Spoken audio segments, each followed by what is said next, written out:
League Cup final against Manchester City on Sunday. Ryan Mason is with you. As always, please raise your hand if you do want a question. We'll try to get to as many of you as possible. As always, no live streaming of press conferences or posting on social media during them either. We will start with a question from Paul Gilmore, although for some reason I can't unmute. Have you given me the... Yeah. Can you hear me, guys? I can hear you, Paul, but I can't. You're going to have to give me rights to unmute in future. Paul, you can get cracking. Oh, brilliant. Thank you. Hi, Ryan. Ryan, is Harry Kane fit for the final? We're not sure yet. He didn't train with the team today, but we'll have more of an idea tomorrow to see if we can get him back on the pitch. How would you rate his chances as of today, sort of percentage-wise? I'm not really sure. It's just it's a case of taking it hour by hour now. So the days are obviously running out. So it's a case of seeing how he feels in the next 4 hours, the next 6 hours, and then go from there. But I can't really answer that question until tomorrow. So everyone isn't sure. Harry has been unlucky. He went into the Champions League final following an injury, and again this time. What's your thought process for a decision like this? I think it was completely different because Harry had a very long time out injured for the Champions League final. Like I said, I don't know if Harry's going to be available for training tomorrow, let alone the game on Sunday. So, but if he is, then it's a quick turnaround. A week without training is not a problem for someone in Harry's condition. But I think we're going to have to probably assess it later tonight, early on in the morning, and see if we can get him on the pitch. On the cup final itself, what does it mean as an Enfield-born lad to be leading Tottenham out at a Wembley Cup final? Yeah, it means a hell of a lot. Obviously, I've not really thought about it a great deal in that sense because I've actually been preparing for the game. But I've said all along, this isn't so much about me. This is about the football club. It's about Tottenham Hotspur being involved in these big matches, our fans getting to see us in these big matches, and my mind, my focus is fully on the match. And maybe one day once the season's done and I can rest and get some time to think, then I'll look back on it and be very proud. Yeah, what shape is the squad in then going into a game like this against, I suppose, the champions-elect in Manchester City? And how much of a boost did it give everybody to get the win during the week before this game? Yeah, there's no doubting Wednesday night was massive. Just for the whole energy around the club, the players, the feeling. It's important you go into a massive game like we have on Sunday feeling good. And I think the manner in which we won the match Wednesday night, listen, it was a good feeling. The lads felt confident, they felt comfortable, and hopefully that momentum can build into the weekend. Have you had any dealings with conversations perhaps with Pep Guardiola in the past, and what have you made of his teams over the years? No, I've had no dealings at all. Just like any other football man that watches his teams. Listen, he's a great manager. He's one of the best in the world. There's no doubt in that. He's been at City for a while now, so he's got that as well. They've got a lot of familiar faces within their setup. They know how they play, but listen, we're Tottenham, and I'm sure they'll be thinking of us as well. And Gareth Bale, from your perspective, came straight back in. He scored a great goal against Southampton. What's the key to getting the best out of him? Listen, we've got so many players in those attacking positions that give us different options. The other night, Harry wasn't available, and we just felt that we needed someone else in the final third that could produce moments of brilliance. And Gareth done that. I don't think anyone has ever doubted his ability. He's proven that over such a long career now, that his quality is always there. And in those big moments, those key moments within games, he always produces. And just a final one away from this, Patrick Bamford said earlier in the week, it's a shame racism doesn't create the same uproar as all of the Super League fallout did this week. I just wondered if you had any thoughts on that. Listen, I think the Super League, there's a line drawn under that now, in my opinion. The racism is, I think it's clear. It's clear within football. It's clear within society that much more needs to be done. More is being done, but there's still a long way to go. And here at Tottenham, I know everyone here is trying to combat that. Thanks, Ryan. Good luck. Thank you. Cheers, Paul. We're going to go to George Cummings now. George, just Thanks, unmuted Simon. you. Hello, Ryan. Ryan, there's a lot on the line at stake for you, isn't it? You could personally out-tactic Guardiola. Have you thought about that yourself? One of the best managers in Europe, and you could spring some surprises for him. No, this is about Tottenham. This is about the football club. This is about the group of players, our fans, everyone. This isn't about me, my ego of me going up against Pep. This is Tottenham Hotspur against Manchester City. It's a game of football. I'm sure we'll be doing all we can to get the better of them, and likewise they'll be doing the same for us. But it's a cup final. We've seen over the years, one-off games, anything can happen. We'll go there believing, with confidence. So hopefully it'll go our way Sunday. This team, and you've been part of this team as a player as well, they should have won a trophy, shouldn't they? Considering how good they've been and the chances, is it a chance to make up for it? Yeah, I think there was probably a 2 or 3 year period where Tottenham had chances. They maybe should have, but football doesn't always work out like that. What they did do, they developed a great team, and the club went in a direction that we wanted, and everyone within the club wanted. That's how Tottenham should go about things. And listen, unfortunately, we didn't get over the line. But if we don't get over the line Sunday, then we still have our identity and our DNA as a football club, and that's the most important thing. With regards to Harry, is there a potential here that, I know you're Tottenham manager at the moment, but England fans care about him as well. If he plays, could he be potentially risking his future for England at the Euros? Listen, Harry's a top professional. We're taking it hour by hour. We're seeing how he feels. What we're not going to do and what Harry isn't going to do is put his body on the line if you don't feel like it's suitable. We're never going to put Harry in that position. Absolutely not. But we'll see what happens. We'll see how he is tomorrow, and then we can start making a decision from there. And you'll make that decision, will you? You'll make that one? No, it's a combined effort. It's the player. How does the player feel? What do the medics say? What's the advice? What's like you say, the chances of something happening? But Harry's a mature man. He's a mature professional footballer. He's had to deal with certain situations, and I think ultimately we'll speak to him with no pressure. How do you feel? What are you feeling? And then we'll go from there. Thank you. Good luck. Cheers, George. Okay, we're going to go to, where's James? James at TalkSport, just unmuting you. Hi, Ryan. Hello, James. Ryan, what memories do you have from the League Cup win in 2008? Because you were a teenager then and you were still yet to make your Spurs debut. Yeah, I remember. Obviously, the club sorted out tickets because every player at the club got a couple of tickets each.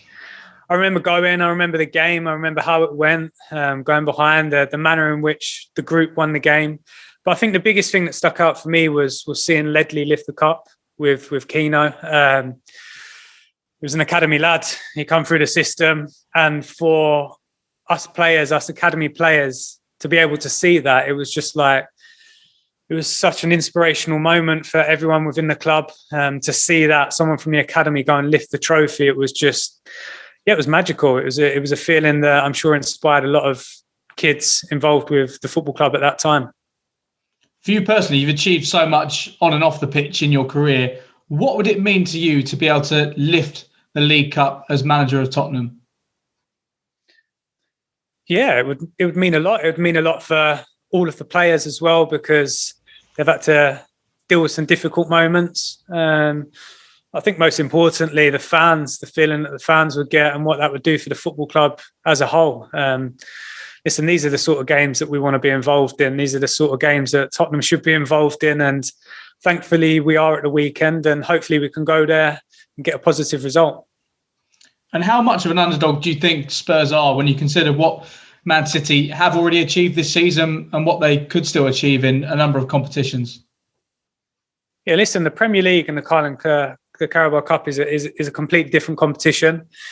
In the Premier League, yeah, they're probably going to win it. Like you said, they've got latter stages of the Champions League as well. But form goes out the window in cup finals. We've seen that it's a game. It's one game. It's a one-off game on the day.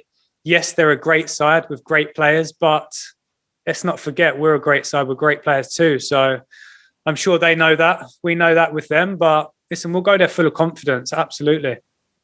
And finally, from me, Brian, how are you finding the process? I know it's early days, but the process of growing into the role, and in particular, how are you going about changing the relationship with a number of the players who are friends into players that you need to manage? I think it's been quite natural, to be honest. I've been acting this way for a long time since I retired from football. When you start going down the coaching route, you start thinking about the game in a different way. You start speaking to people in a different way. I think luckily for me, I know every single person in this training ground, every single person within the club. I know everyone. I've got relationships. I've built friendships with everyone. So it's been natural. The players are professionals. They're top professionals. Yes, they're friends, and they'll carry on being friends for sure.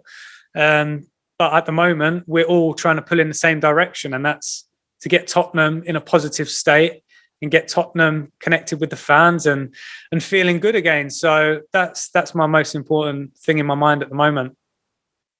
Okay, thanks, James. We're going to go to Chris Legg at BBC London. Chris. Hey, Ryan. It felt a bit in the 2015 final and the 2019 Champions League final that the occasion passed the team by a bit, that for whatever reason they couldn't quite give their best. Do you sense a determination this time around that that's not going to happen again? If I think back to the 15 one, I played in it. I started. We had moments in that game. I think Christian hit the crossbar at 0-0. We were dangerous. Listen, they scored from a set play before half-time. They scored from a deflected cross as well. So there was a massive amounts in it.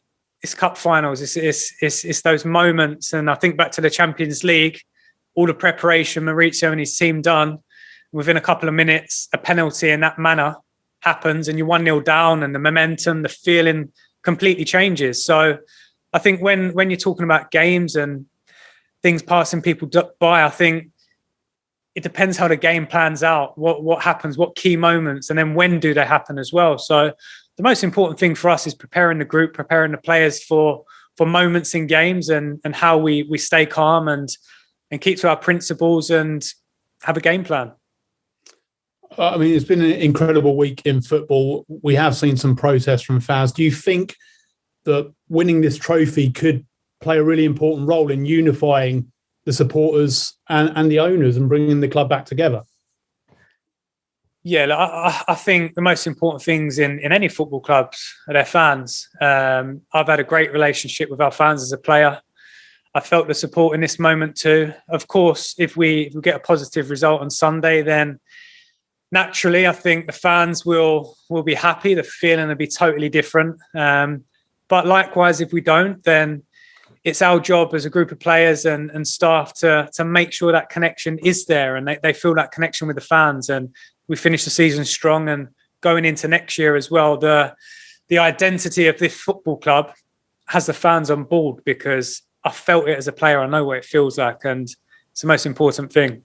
And just lastly, they say you've got to learn fast as a football manager. What's been your key learning in these opening 2 or 3 days? It's difficult because it's such a short space of time. I touched upon it a minute ago. I'm lucky because I've built relationships already. Even the players that I didn't play with, I've been able to build relationships with them in the last year, 18 months. So I have that. I have the trust of players. I have the respect of players for many different reasons. But I think it's just trying to get messages across as clear as possible. Not too many messages, but some messages and how you translate that. And that's probably been the biggest challenge in the last 48 to 72 hours. All right, thanks, Chris. We've got to Jerry Cox. Hi, Ryan. How are you? Yeah, very good. Thanks. Yourself? Yeah. Looking forward to this. Hugo Lloris was very complimentary about you, and he said, don't underestimate Ryan. He's got a clear idea of how he wants to play and so on. Can you sum up your footballing philosophy?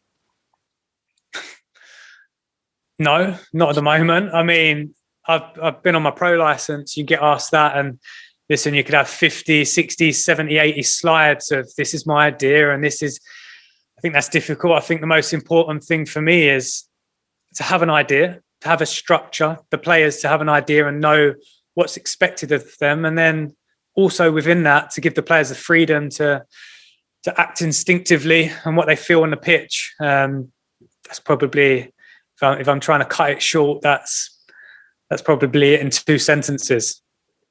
And Gareth said the other night at half-time, you told the players to have belief and to get on the front foot a bit more. Do you think that's a difference that from the Spurs that we've seen in the last few months, that there was a bit more of an attacking intent second half? Listen, what's happened before this week has gone in my eyes. The most important thing at half-time was giving them belief. And when you're not winning games of football, sometimes that belief can go. But the most important thing, I was very, very proud of the boys because they had that. They believed, they stuck to it.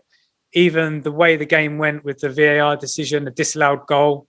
But to keep believing and to keep going off the back of not much positive results or performances, it says a lot about the group. It says a lot about the players, the characters, the personality of them. And that was the most pleasing thing for me.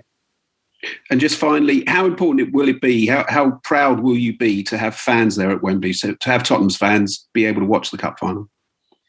Oh, massively. It's obviously a massive shame that it's not full, that we can't have tens of thousands more. But some fans, it's better than no fans. And like I said, I think the most important thing is the feeling around the club, the feeling that you get from the fans, even though they won't be there. I think we feel their energy, and hopefully we can create that feeling within the football club that's a positive one, and there's a connection between the players, the fans, and everyone involved with Tottenham Hotspur. Okay, thank you, Jerry. I've got hands up from Jonathan Veal, Alistair Gold, and Kieran Bradley, and that will be it for the broadcast after that. Jonathan, I'm coming to you first. Thanks, Simon. Hi, Ryan. Dele Alli's not played a lot of football recently. Can you just sort of tell us where he is fitness-wise? But also what he needs to do to get back to being the player that you will have seen sort of like 4, 5, 6 years ago. In terms of fitness-wise, he's fine. The group are absolutely fine. I think we see that the other day. I think if the group weren't fit, then we wouldn't have been able to keep going at the end and keep being on the front foot and keep believing. If they had any doubts mentally, then surely that's absolutely gone now, because to score late on says that not only physically you're fit, but mentally you're ready to compete for 90, 96 minutes as well.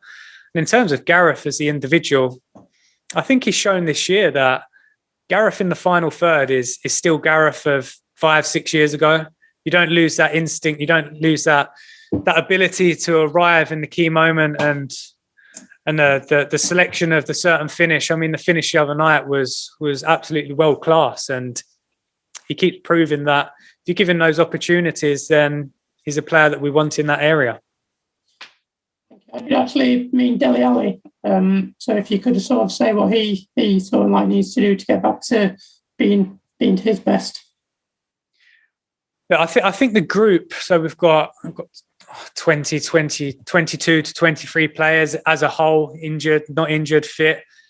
Everyone has a key part to play in the next 6 games. The most important thing, that everyone's working hard in training, everyone's giving their all. So when called upon, then they're ready to compete and ready to fight for the team. And I have to say that the attitude of the guys and the application in this last 4 or 5 days has been absolutely top. It's been top from everyone. So with that, it gives decisions to make and who gives me the feeling of who should play.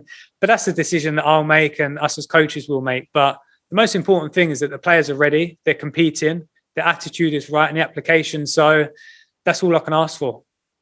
It's obviously been a whirlwind week for you this week. You wouldn't have started this week thinking you'd be leading the team out in the Carabao Cup final. How on earth do you sort of prepare tactically, analysis-wise, for a game against, one of the best teams in Europe?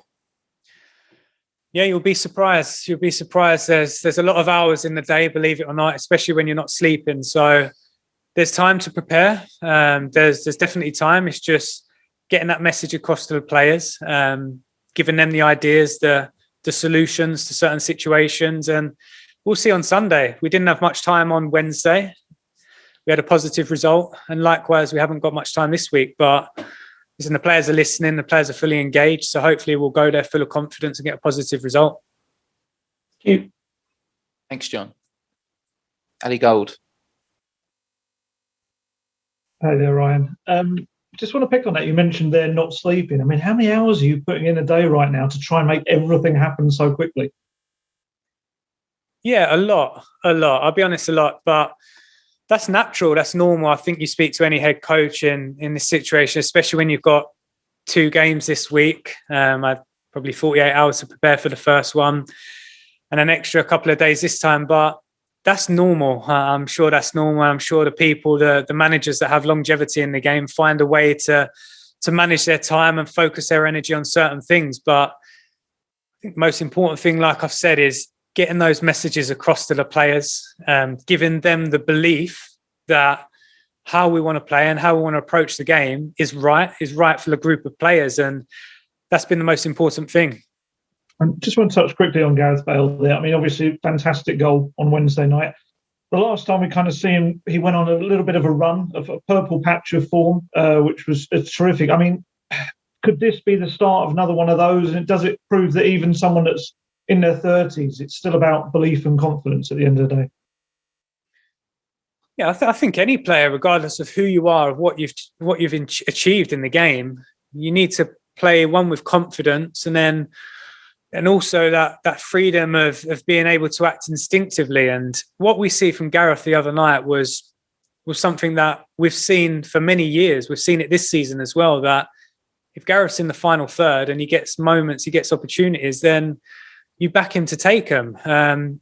Also, what we have is competition. We have people pushing. We have people who believe and are confident themselves. So there's some decisions to make. There's some tough decisions to make. And I think the game plan, the idea of how we want to approach it will probably dictate who plays and what condition players are in. But Gareth's a world-class player. He still is, regardless of his age, regardless of many different things. He hasn't lost and he won't lose that ability to find the back of the net. And with the clean slate, obviously, you bring for a lot of these players who might not have got the minutes before you. Do you notice that kind of extra zip from certain players? Does it give them a renewed kind of lease of life for the rest of the season? Yeah, I would hope so. Like I say, everyone's been excellent in training in the last few days. The attitude and the happiness of the players that didn't play on Wednesday night was top as well. And that's so important when you've got a squad of top players, like a lot of top players. It can be sometimes very difficult to manage that. But the group are together, the players are together.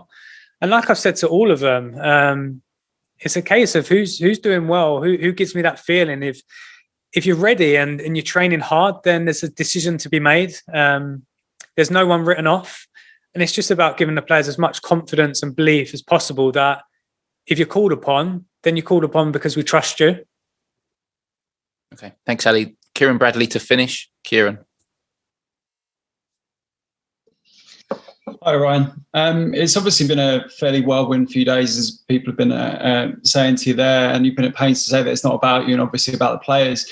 I just wonder if any messages have come in from around the football world, maybe to give you a few, tips, advice, whatever it might be. Maybe give us a bit of a steer on that.